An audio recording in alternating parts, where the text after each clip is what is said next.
आपने देखा होगा कि मिड कैप और स्मॉल कैप म्यूचुअल फंड्स लगातार नीचे गिर रहा है और स्टॉक्स ने तो 20% से 30% तक का क्रैश देख लिया है।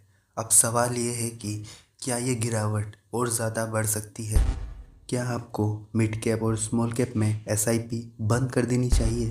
क्या लमसम इन्वेस्टमेंट रोक देनी चाहिए? तो अगर आप एक म्यूचुअल फंड इन्वेस्टर हैं या नए इन्वेस्टर हैं तो ये वीडियो एंड तक ज़रूर देखिएगा, क्योंकि आज हम डिटेल में डिस्कस करेंगे मिड कैप और स्मॉल कैप स्टॉक्स क्यों गिर रहा है, मार्केट आगे क्या सिग्नल दे रही है, क्या हो सकता है आने वाले समय में, अगर आपने एसआईपी या लमसम लगाया है तो क्या करें, इस करेक्शन में कहाँ इन्वेस्ट करें।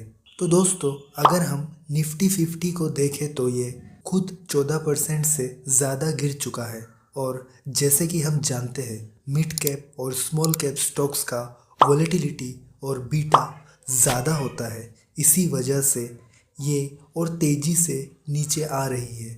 जब मार्केट में गिरावट आती है तो छोटे स्टॉक्स को सबसे ज़्यादा मार पड़ती है। हिस्ट्री भी यही कहता है।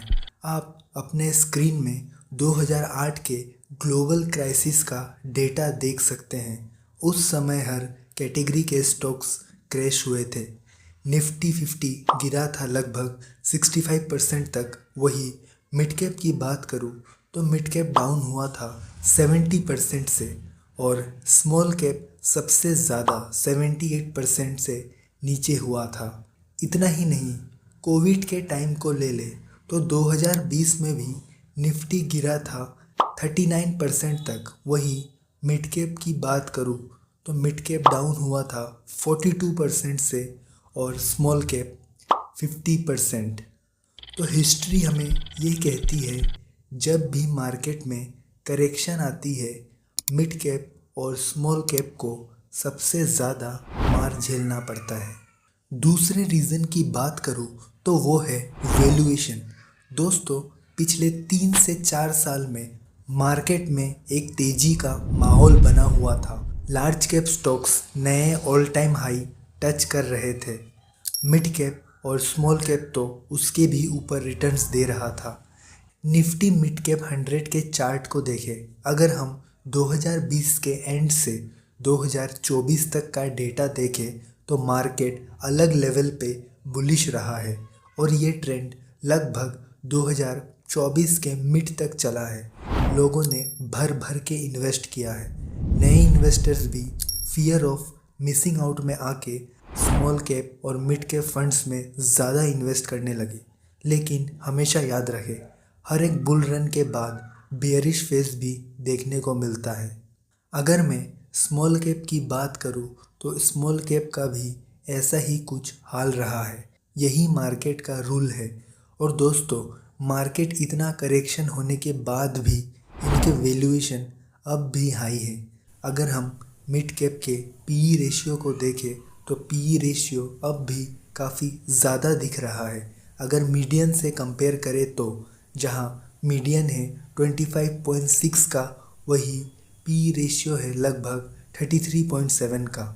स्मॉल कैप के साथ भी ऐसा ही कुछ है दोस्तों।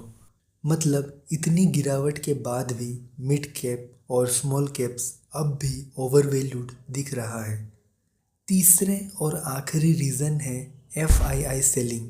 पिछले कुछ महीनों की बात करें तो फॉरेन इंस्टीट्यूशनल इन्वेस्टर अपने स्टेक्स इंडियन मार्केट से निकाल के दूसरे मार्केट में लगा रहे हैं। इस चार्ट को देखें। 2024 में एफआईआईज ने इंडियन मार्केट से भारी तादाद पे अपने स्टेक्स को निकाल के दूसरे मार्केट पे इन्वेस्ट करने लगे हैं। इसके चलते मार्केट में एक मंदी आई है। तो दोस्तों, ये कुछ कारण थे मार्केट में गिरावट आने के। तो अब सवाल है कि ऐसे में क्या आपको एसआईपी रोक देनी चाहिए? क्या लमसम इन्वेस्टमेंट बंद कर देनी चाहिए? तो दोस्तों, अगर आप एसआईपी कर रहे हैं तो ये लाइन हमेशा याद रखिए, SIP is not a sprint, it's a marathon. और मैराथन में आप रुकते नहीं हैं, आप अपनी रेस कंटिन्यू रखते हैं। समझने वाली बात ये है कि SIP का एक सबसे बड़ा फ़ायदा है रूपी कॉस्ट एवरेजिंग। जब मार्केट गिरता है तो आपको ज़्यादा NAV यूनिट्स मिलते हैं। जब मार्केट ऊपर जाता है तब यही सस्ती ली हुई यूनिट्स ज़्यादा रिटर्न्स देती है आपको। इसीलिए SIP बंद करना आपकी सबसे बड़ी गलती होगी। ये टाइम और ज़्यादा इन्वेस्ट करने का है, डरने का नहीं। अब बात करते हैं लमसम इन्वेस्टर्स की। अगर आपने ऑलरेडी लमसम इन्वेस्ट किया है तो ये फेज़ आपके लिए टेस्ट है। Are you a smart investor और इमोशनल वन?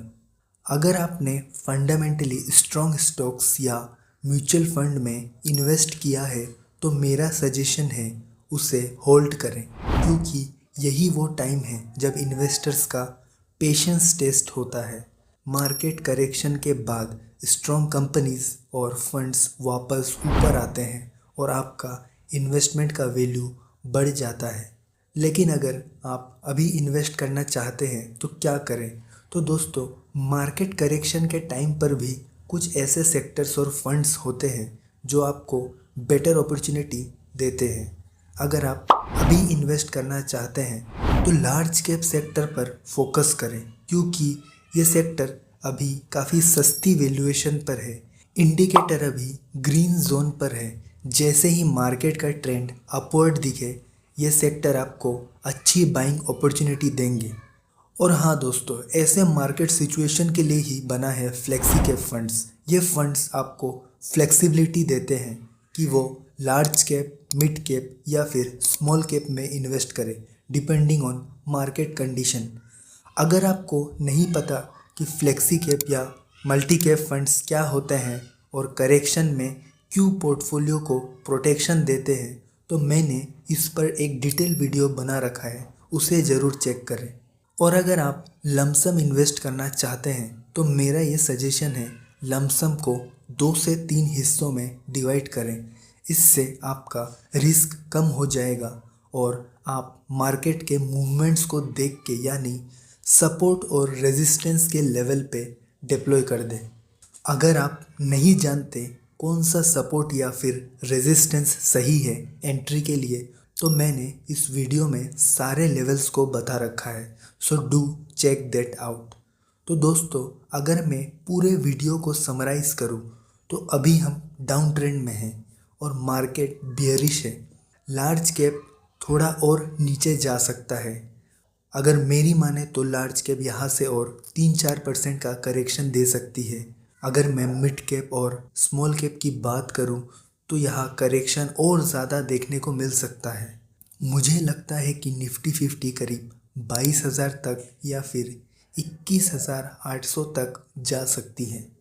इसीलिए अगर आप लमसम इन्वेस्ट करना चाहते हैं तो लमसम को डिवाइड करें और थोड़े थोड़े इंटरवल में मार्केट में डिप्लॉय करें। इससे आपका रिस्क कम हो जाएगा और लॉन्ग टर्म में आपको अच्छा रिटर्न्स मिलेगा। तो दोस्तों, एक बात हमेशा याद रखिएगा, इक्विटी इन्वेस्टमेंट सिर्फ एक चीज़ पर बेस्ड है और वो है पेशेंस।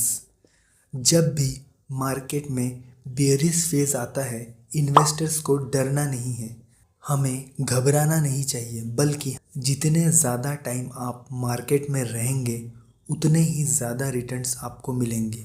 आज के वीडियो के लिए सिर्फ इतना ही, और ऐसे ही मज़ेदार वीडियोस के लिए मेरे प्लेलिस्ट को ज़रूर चेक करें। अगले वीडियो में फिर मिलेंगे एक नए टॉपिक के साथ।